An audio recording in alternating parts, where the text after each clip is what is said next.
Good morning, students. Welcome to the class 11. We are going to start our first chapter of class 11, which is set.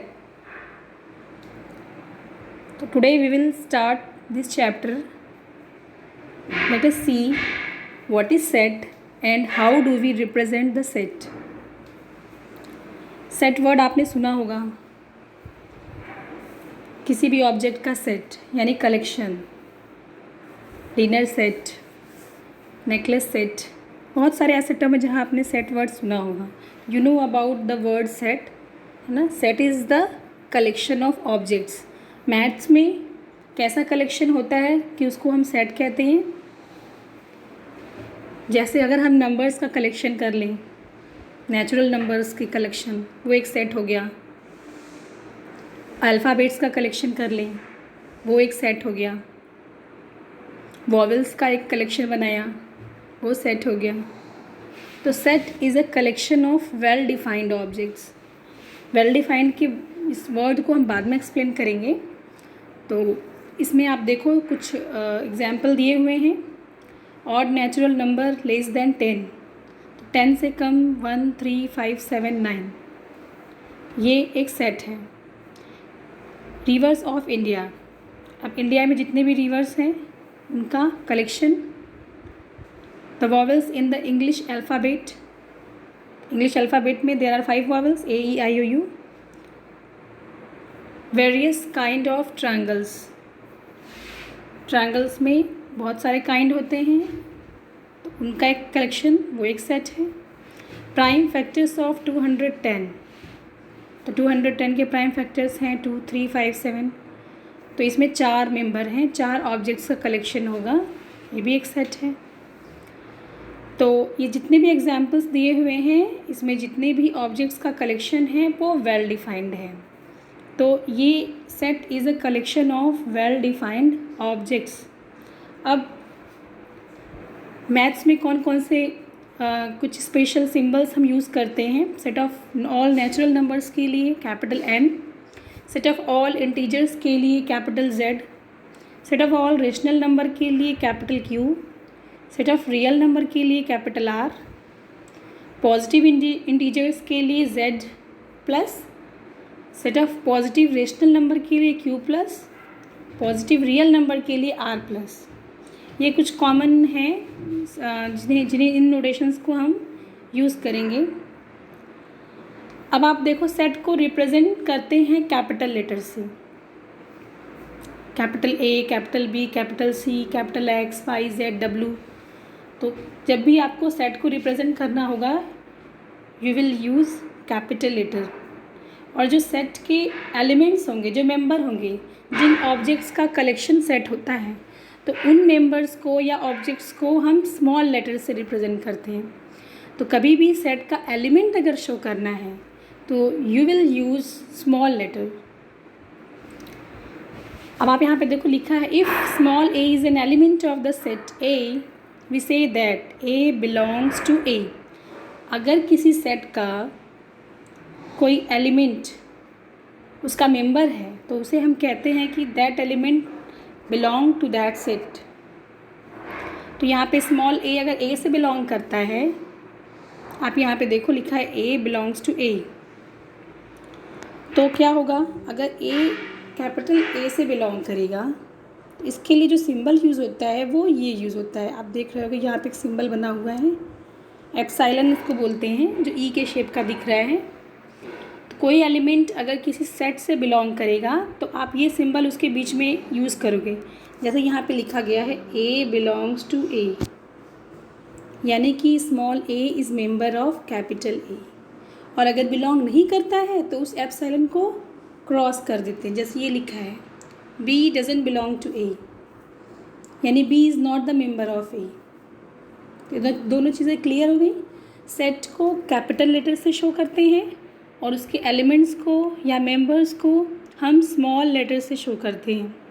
और अगर वो उसका member होगा, belong करता है, तो उसके लिए एप्सिलॉन का साइन यूज़ करेंगे. और अगर वो एलिमेंट उस सेट का मेंबर नहीं होगा या बिलोंग नहीं करेगा तो उसके लिए जो साइन यूज़ होगा वो एप्सिलॉन को क्रॉस करके जो दिखा हुआ है बी डजंट बिलोंग टू ए, ऐसा हम सिंबल यूज़ करेंगे।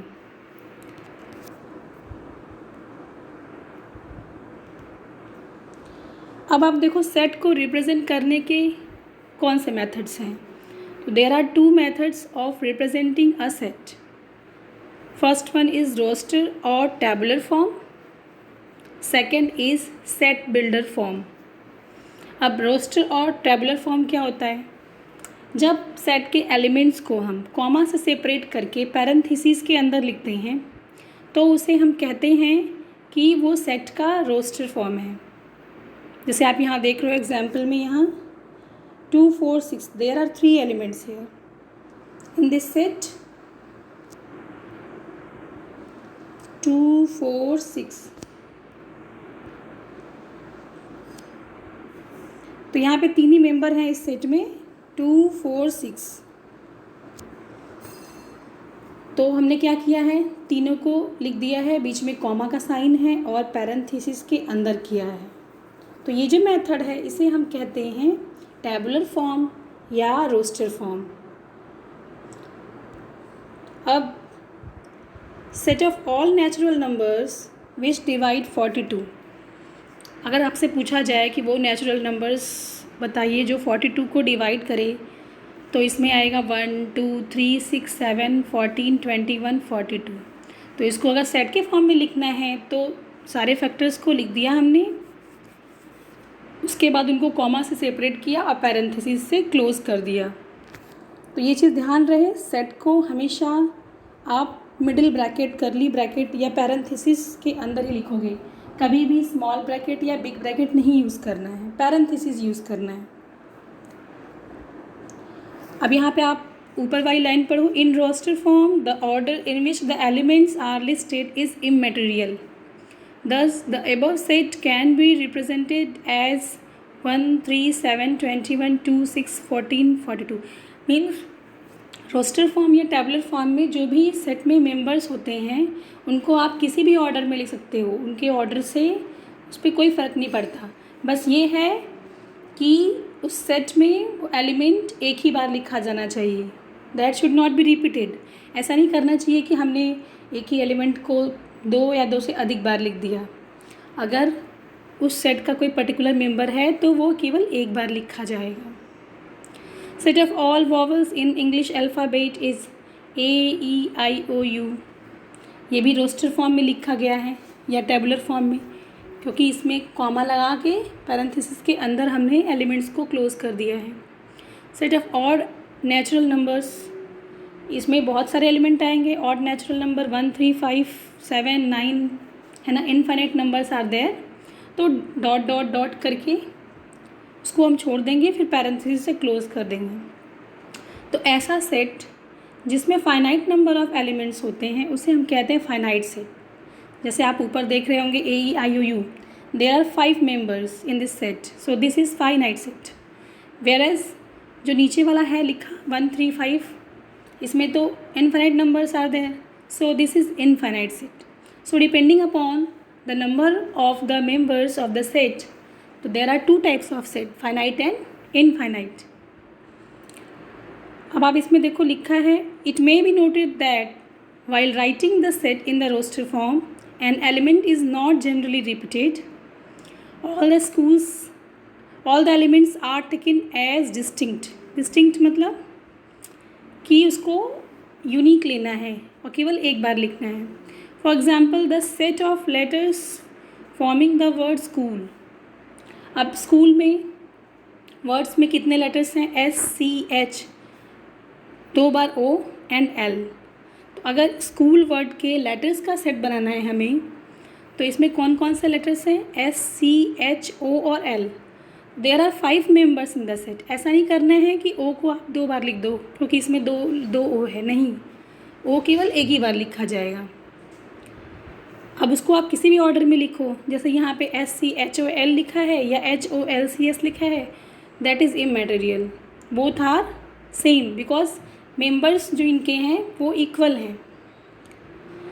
तो here the order of listing elements has no relevance, the same thing. अब आप नेक्स्ट ये देखो, रोस्टर फॉर्म में लिखना है, write the solution set of the equation x square plus x minus 2 in the roster form. हमें एक equation दिया हुआ है, क्वाड्रेटिक इक्वेशन है। तो क्वाड्रेटिक इक्वेशन को पहले तो सॉल्व करेंगे, देखेंगे एक्स का कौन कौन सा वैल्यू आ रहा है। यहाँ सॉल्व करने पे यहाँ एक्स की दो वैल्यूज़ मिल रही हैं, 1 और -2। तो इसको अगर रोस्टर फॉर्म में लिखना है तो करली ब्रैकेट बना के उसके अंदर 1, -2, ये हो गया इसका आंसर। सेकेंड वाला आप कर लेना, इसमें x is positive integer and its square is less than 40 in the roster form, इसको आप कर लेना। अब आप यहाँ देखो, एक क्वेश्चन एग्जाम्पल 3 आपके NCERT का है, सेट दिया हुआ है, उसको सेट बिल्डर फॉर्म में लिखना है। अब सेट बिल्डर फॉर्म में कैसे लिखते हैं, तो पहले क्वेश्चन इसमें ये है कि जो सेट है उसमें एलिमेंट्स हैं 1, 4, 9, 16, 25 डैश डैश डैश, है ना, बहुत सारे एलिमेंट्स हैं, इनफाइनाइट सेट है ये। इसको हमें सेट बिल्डर फॉर्म में लिखना है, तो रोस्टर फॉर्म में दिया हुआ है। सेट बिल्डर लिखने का क्या तरीका होता है, सबसे पहले तो इसके लिए हम एक वेरिएबल यूज़ करेंगे और फिर उस वेरिएबल को डिफ़ाइन करेंगे। सबसे पहले आप ऑब्ज़र्व करो कि जो आपका सेट रोस्टर फॉर्म में दिया हुआ है वो क्या किसी पैटर्न को फॉलो करता है। तो इसे अगर हम ध्यान से देखें तो ये नेचुरल नंबर का स्क्वायर दिख रहा है। फर्स्ट वाला मेंबर 1 का स्क्वायर, सेकेंड वाला मेंबर 2 का स्क्वायर, फिर 3 square, 4 square, 5 square and so on. Means कि जब इसको सेट बिल्डर फॉर्म में लिखेंगे तो पहले एक वेरिएबल डिफाइन कर लिया x, फिर अब x को डिफाइन करेंगे कि x कौन सा फॉर्म का है। तो x सच दैट का ये सिंबल है, आप देख रहे होंगे 2 डॉट लगे हुए हैं। Such that x is the square of natural number. Since यहाँ पे इनफाइनाइट नंबर्स हैं, 1 square, 2 square, 3 square, 4 square, 5 square, तो हमने इन जनरल x को डिफाइन कर दिया कि x is equal to n square. अगर यहाँ पे केवल 5 मेंबर्स होते हैं, जैसे 1, 4, 9, 16, 25, तो हमें यहाँ पे एक रिस्ट्रिक्शन लगाना पड़ता, रिस्ट्रिक्शन देना पड़ता। हम डिफ़ाइन करते कि n की वैल्यू 1, 2, 3, 4, 5 इतनी ही लेनी है। अगर हमें यहाँ पे केवल 3 मेंबर दिए होते 1, 4, 9, तो हम क्या लिखते, x such that x is equal to n square, फिर n को रिस्ट्रिक्ट कर देते कि n इज़ इक्वल टू 1, 2, 3। तो जिस तरह का सेट होगा उस तरीके से हम उसमें n को रिस्ट्रिक्ट करेंगे। तो यहाँ पे तो x n स्क्वायर के फॉर्म में था और फिर हमने n को बता दिया कि n यहाँ पे नेचुरल नंबर है। एक और क्वेश्चन देखिए आप, रोस्टर फॉर्म में दिया हुआ है, इसको सेट बिल्डर फॉर्म में लिखना है। तो इसके भी पैटर्न को ध्यान से देखें हैं। इसमें आप पहला एलिमेंट देखो, सेट का 1/2 है, दूसरा वाला 2/3, फिर थर्ड वाला 3/4, इस तरीके से है, और 6/7 तक है। यानी यहाँ पे फाइनाइट सेट दिया हुआ है। यानी यहाँ पे जब हम x को डिफ़ाइन करेंगे किसी नेचुरल नंबर को यूज़ करके, तो हमें n को रिस्ट्रिक्ट करना पड़ेगा। तो x जो है वो n/n+1 के फॉर्म का यहाँ दिख रहा है। आप देखो, न्यूमरेटर में 1 है तो डिनोमिनेटर में 2 है, फिर न्यूमरेटर में 2 है तो डिनोमिनेटर में 3 है, फिर अगला मेंबर 3 है तो डिनोमिनेटर में 4 है। मीन्स अगर x का जो फॉर्म है वो n/n+1 का फॉर्म है, लेकिन n यहाँ पे रिस्ट्रिक्ट करना पड़ेगा। n कहाँ तक वेरी कर रहा है, n वेरी कर रहा है 1, 2, 3, 4, 5, 6, क्योंकि जैसे ही आपने n/n+1 में n की वैल्यू 6 रखोगे तो आपको मिलेगा 6/7। उसके बाद तो हमें इस सेट में कोई एलिमेंट नहीं मिल रहा है। तो यहाँ पे सेट बिल्डर फॉर्म में जब इसको रिप्रेजेंट करेंगे सेट को, तो लिखेंगे x such that x is equal to n/n+1 and value of n is lying between 1 to 6 including 1 and 6 both. तो n नेचुरल नंबर भी है और n 1 से 6 के बीच में लाई कर रहा है।